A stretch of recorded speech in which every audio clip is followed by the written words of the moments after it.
Hey Taurus, welcome back to Peony Lore, where we happen to help you find the beauty in all things. This is for the sun, the moon, and the rising sign of our Taurus from the week of the 5th through the 11th. I hope you guys have been doing well.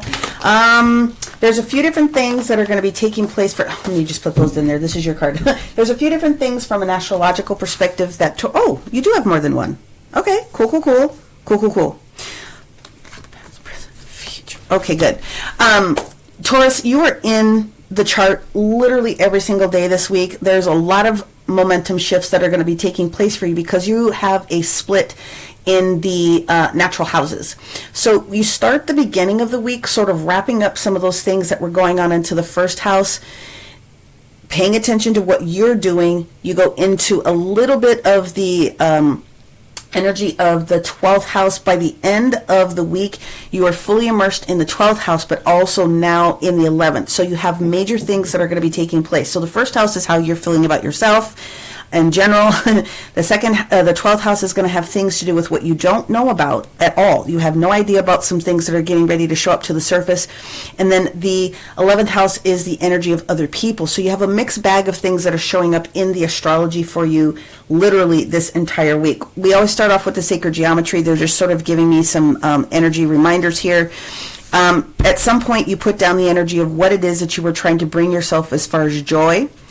Where you are at right now is this energy of trying to create more harmonious situations, and what the requirement is for you is to acknowledge the inner child. And so we have a progression between these two cards, and the inner child is going to represent, and I want to show you this, it's very similar in the energy of the joy. So some of you, this is going to have a lot to do with your children, should you have them, or other younger people, and or healing or dealing with that inner child of yourself so that you can bring in more harmony.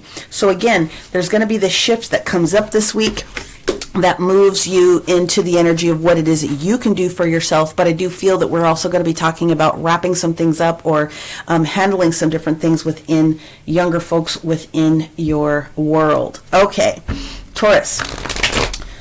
Everything. I mean, you guys are just very heavy on the chart this week. I would say probably the best day for you guys is going to be this weekend, and that is because there are some harmonious motions that take place with the moon in Pisces when it switches on Saturday, which is Lunar New Year. And then there's going to be a big conjunction that takes place on Sunday. You are not only the Uranus and Taurus energy, so you have Saturday and Sunday, which are going to be good days. Friday could be a little bit challenging for you because there's some squares in your element against that moon in, well, it'll be Thursday and Friday. There's a square that develops with the moon in Aquarius on that day. So those 2 days could be a little bit challenging, Thursday, Friday. When we back the truck up a little bit and we're looking at the energy of Wednesday, then you have a little bit more clear cut. What's going to come in and shift some things for you very specifically are benefits, because you have trine energy with the moon in Capricorn and also Venus in Capricorn supporting what's going on for you on Wednesday. So that could be a very good day for you. And as we're getting here towards the Monday and Tuesday energy, Tuesday is going to be a bang out day for you because there's a positive trine that shows up on Tuesday again with the moon in Capricorn. So that energy of that grounded support is going to assist you on Monday's energy. To be perfectly honest, could be a little bit choppy in some energies. It could be a little bit choppy as far as just feeling a little wobbly because of a quincunx that's going to develop with Aries, or I should say Uranus, which aka is Aries on this particular day. So you do have main things that are going on every single day this week, and it's going to involve a lot of different energies. So we're going to do the best we can to cover everything for you here. We will go into the back of the book to give you crystal suggestions and other details about this information should you want to stay and listen to that. But let's go ahead and get the days of the week finalized for you here. Make sure you're looking at the daily astrology because I do try to tie everything together there with the map. But hopefully this is giving you some support. Well, hello. This is what you've brought in. So for those of you guys that are new, when I have cards that come in the sideways position, they are actions that you are carrying to you from any previous point. So you are working through the energy of the Hermit and that 10 of Cups. Interesting double tens on Friday. Friday happens to be the new moon in Aquarius, or excuse me, the full moon in Aquarius, I beg your pardon. So full moons are those opportunities for us to let those things go, which is apparent for what it is that we got going on here. Saturday, the Judgment card in reverse. Interesting. And then Sunday is the energy of the Seven of Swords in the reverse position, which I like. We're letting go of things that we think are secretive. We're letting go of feeling as though we have to... there's some sort of mistrust potentially for what's going on there. The bottom of the deck, sort of incorporating all the different things. Like I said, this is going to be a pretty busy week, Taurus. The Knight of Wands staging here in the reverse position technically is the energy of Sagittarius. Now, it's very optimistic in energy, okay? But when we have the Knight of Wands in the reverse position, it's just sort of like we're rechecking and double checking and triple checking everything, and therefore we're not putting a lot of action ourselves. We're sort of settling ourselves into what's been going on around us, and that makes a lot of sense. Again, first house to 12th house and a little bit of the 11th house. So a lot of information that needs to bubble up, whether it's you, your children, or other different types of energies of groups around you. Let's get into the reading. So we have the Six of Wands that shows up here on Monday, which is victory, especially after something's been very challenging for you, okay? And again, because we have higher energies that are in here, you're sort of settling into something that's been a little bit challenging for you this week. It took time for you with this Hermit card as I'm sitting here looking at it. This Virgo energy, this perfection of service, this is also protection energy, this is also Mercury's energy coming in, communication and information is sort of settling into. When we get into this energy of Tuesday, now we're at the Seven of Wands, which means that you are still victorious, okay? And you just need to hang on to that energy as much as you possibly can this week. We still have blooming rods here, which means that you are still victorious. Whatever is going on, you are still rocking the show out here. You are the leader. And when we get to this energy of Wednesday, we have this moon energy. What this is very much the energy of not only our Cancerians, but also our Neptunians, which includes Pisces energy. There's other informations that's showing up for you potentially on this Wednesday. And this means regardless of what information comes up to the surface, maintain your direction. Don't go too far left. Don't go too far right. Just stay in the middle and continue to do the things you do as we are sharing with you this new information that can support you. Therefore, when we get to this energy of Thursday and we now have this Hermit, you're already carrying this energy through, so there's going to be a culmination that shows up for you when this Hermit card shows up. So again, the Virgo card is very much about what's going on with your perfection of service. It means a couple of different things. You taking energy and information in so that you can sort of get your Mo and your Joe connected so that you can use this information to a different perspective, and also this is you sharing information with other people. So it is the chatty Cathy of the universe. It is the energy of Mercury coming in here, but again, this is Virgo. So if you have any of these other main signs, we have a lot of Wands energy. So we do have the 5 and the 7. These both are Leo. Of course, we just talked about the fact that this could be the literal moon. Maybe take a look at your moon sign, but this also is indicative of the 12th house Pisces energy as well. And you've got Virgo sitting here. Now, we're looking at this midpoint on Thursday where we have the actual transitions of the Sun in Aquarius having a huge square with you on this particular day. So that could throw you off just a little bit, because that is getting you prepared for understanding what transformations are getting ready to take place for you, or your realization of them. The Ten of Cups energy is usually talking about family and the good times, or something that is related to family. Again, children have to be highlighted because that's what we've got here. But also with this Ten of Wands, we can finally allow to let something go. So there is this benefit with these double tens energy of letting new things come towards you. When we get to the actual energy here, and again, this is the Friday full moon. Let that stuff go if it doesn't belong to you. Still having a square with Uranus here. when we get to the energy of Saturday, we do have, on Lunar New Year, we do have Judgment, which is Pluto energy. And I have to let you know that there's going to be some transitions that take place here. But when the Judgment card is in the reverse position, it means a couple of different things. But it means that you are softening your decision about something or someone. So take a look at the houses again. The Judgment card also means that you're simply not ready to make a decision on this particular day, because when it's in the upright, Pluto is demanding that you be ready to be ready to be ready to receive. And if it's in the reverse position, you're just not ready. You have three major energies here of heavy, heavy release, or what I'm going to call is relief. There's a lot of things that are moving off your shoulders. And again, as we get towards the Sunday, the Seven of Swords that's in the reverse position, there doesn't have to be a lot of strategy, because if you're putting a lot of focus on what's taking place here, finally letting things go, you're sort of given a rest period this week, aka acknowledging the inner child, and there's going to be some joy. So it doesn't mean that you have to do a lot of work this week, okay? Just be prepared that whatever it is that you've been working on is working itself out. Whatever projects it is that you've started looks as though they're going in a good direction, and or people that are connected to you, again, in that 11th house. Now, let's go ahead and clarify with the little deck here and see what other information we can give to you. So, for the Six of Wands energy, there's Neptune right there. There is the energy of the Hangman in the reverse position. This is sort of a been there, done that. I learned the information that I needed to learn, and now I feel comfortable about what it is that I'm doing to move forward. When we move into Tuesday's energy, if you learned what you learned, and you know that you're victorious, even though it was a little bit challenging, then there it is. It's the Fool energy that you're bringing in. It also is planet Uranus. And so when the Fool shows up, it's letting you know you're in the right direction. You learned what it is that you needed to learn and maintain, because we're going to show you some new pieces of information that are related to you, beg your pardon, that are related to you or even somebody else that you're working with, that is going to be beneficial. And whatever this is, it's going to be pretty juicy, Taurus, because the moon is asking you to just listen. I am going to shuffle these just one more time. I have a feeling that we have a few more cards that want to jump out on that moon. I'm prepared for that, but let's go slow, universe. So, whether it has something to do with the fourth house, your physical house, because that's what the moon represents, or again, you're dealing with Cancerian energy. Technically, in the planetary system, there is nothing going on in the sign of Cancer.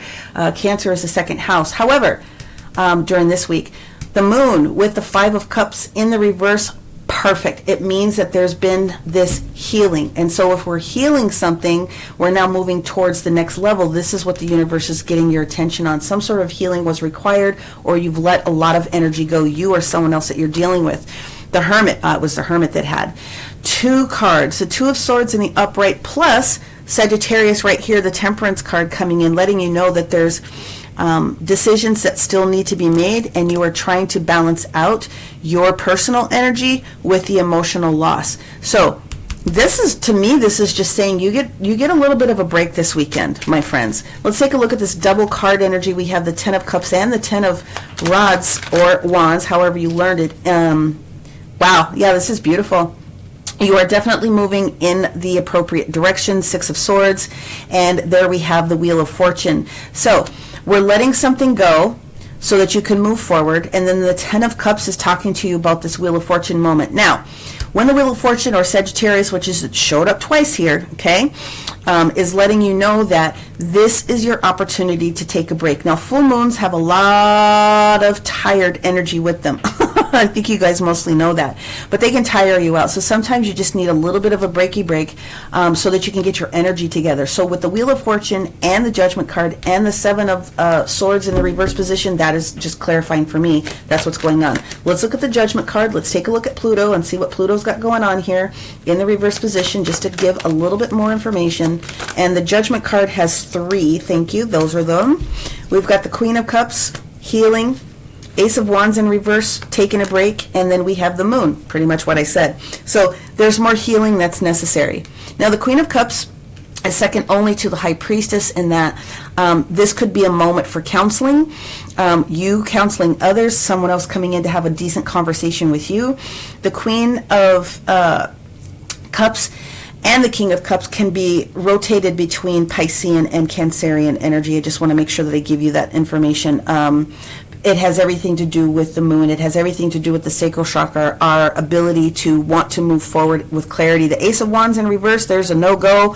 We're stopping all action. We are waiting for more information to come out. And then the Seven of Swords on Sunday. Like I said, the weekend is going to be probably your best days, just to sort of rest, right? Get your body back in order. What do we have on the Seven of Swords for our Taurus? We have two that want to come out.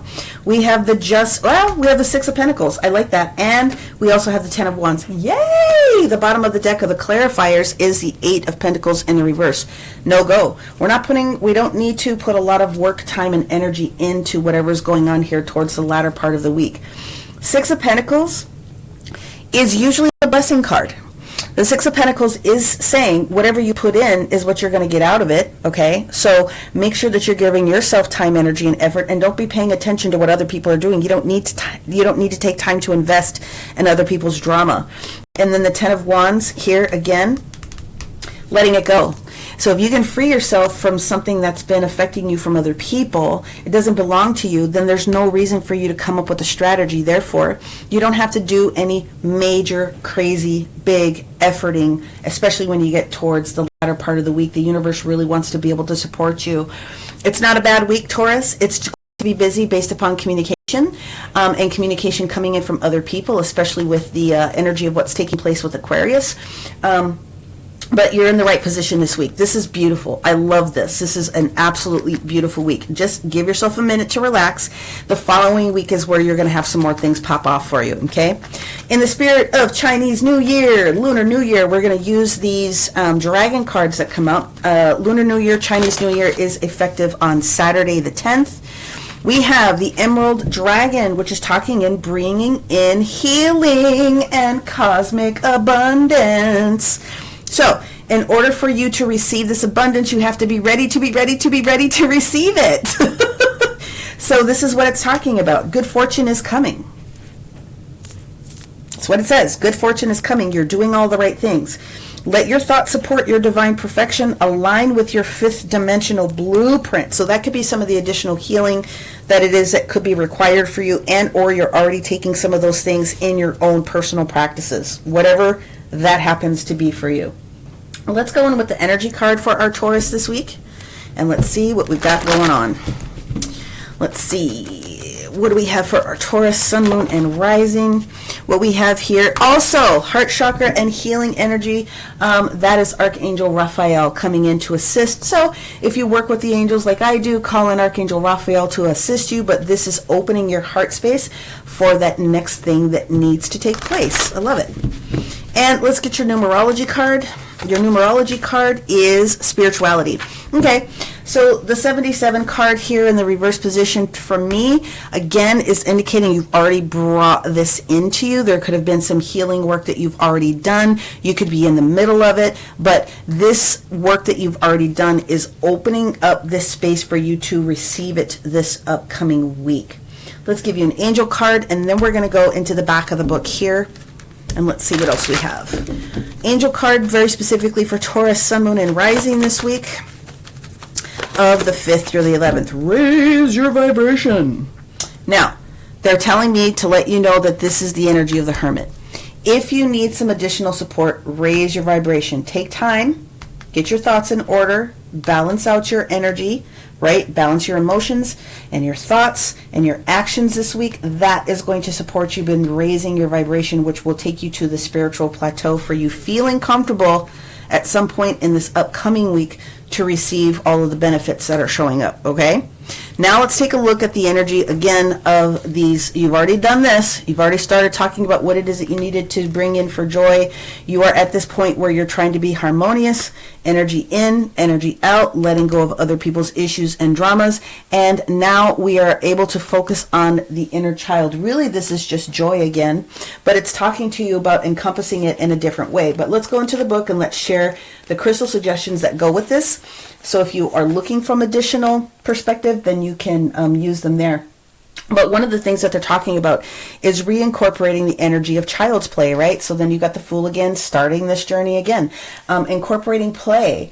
Understand the difference between responsibility and where you have imagination getting your hands dirty, doing something fun, clay or puzzles or building a castle if you happen to be outside and the weather is warm somewhere. Go outside, play on a swing, do something fun, go watch a child's movie. I love me some Shrek, so whenever I'm feeling a little low, I go and watch me some Shrek. Reawaken your own personal inner child. Don't forget that deep and meaningful healing comes with this sort of play. All work and no play is no good for anybody, especially the other people in your life. So there needs to be this sense of joy, especially for your children. This has a lot of energy associated not only with the sacral chakra, but also the root. So let's get back to the root of the situation and know that you are a powerful person. So the wonder of childhood is alive in me, and the joy of youth sets me free, doing something fun. Now, if you want to use some crystals to support you, rhodochrosite, tangerine quartz, rose quartz, and even staurolite. And I always say this, any clear quartz and a piece of selenite can get the job done, assuming that you program it with love and intention and let it know what you want it to do. Taurus, enjoy having an easy week. And we'll see what sort of fun transfers for you in the upcoming weeks. Many blessings. Look at all of the sun, moon, rising, and the description box below if you want to book a personal healing or reading, or take a look at the crystals that I have on my shop there. Talk to you soon. Bye.